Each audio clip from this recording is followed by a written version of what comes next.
So here we have a simple 3-light setup in a white room, okay? So with a 3-light setup, this is if you're talking about modeling, advertising, product photography, weddings can be used with 3 lights as well. So we're going to show you how to get the best lighting setup with the Neewer lights. So we've got the wonderful Emily, who's going to be our model today. Each of these lights are doing a different job when working with the model. And I'm going to show you what all the different lights are doing.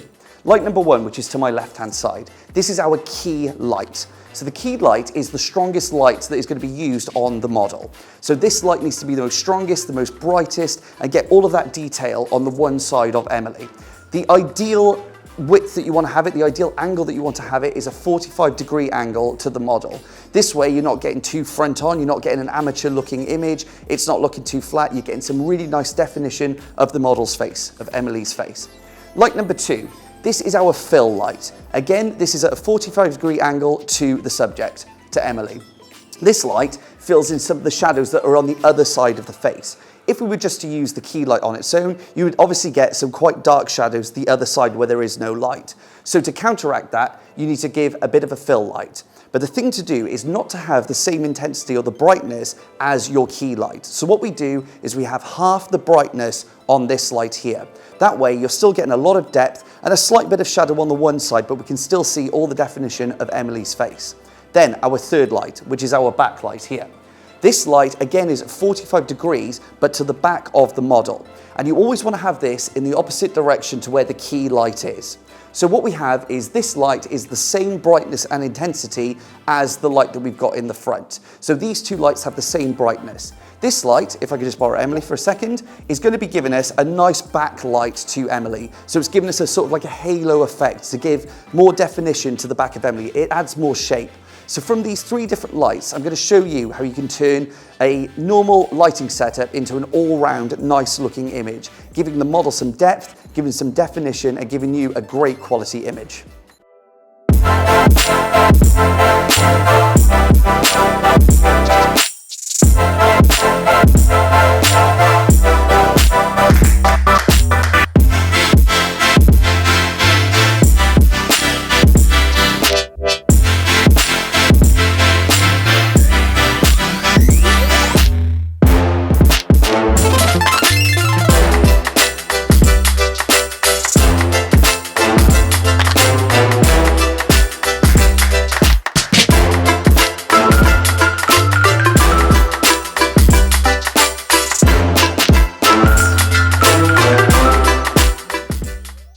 We've had a look at some very different lighting setups, and now we're going to show you how to light a dark room. The dark room, the lighting is very different because you've got nothing for the light to bounce off. So as you can see in this room, we've got a dark curtain all around and a dark floor. So sometimes if, say, the model is wearing a dark color, you can't really distinguish them from the background. So in this case, we've got a sofa, which is going to separate the model from the background. So we're going to show you the basic 3-light setup, exactly the same as we've done it in the previous videos. We've got our key light here, which again is set to the strongest light, our fill light, which is half of the key light, and our backlight, which is at 45 degrees and opposite from the key light. And again, remember, the backlight needs to be set to the same intensity as your key light. So what we're going to do here is some basic setups with the sitting down on the sofa. Again, remember, because it's not a white room, nothing is going to reflect, so you've got to be a bit more precise with the lighting. My preference on this is always with a single or double light shoot in a dark room. You get that more moody sort of atmosphere when you're filming or taking pictures. So with a 3-light setup, it does work, but my preference is always a 2-light, but we can give 3 lights a go. So Emily, are you ready? Yep, let's do this. Let's give this a go.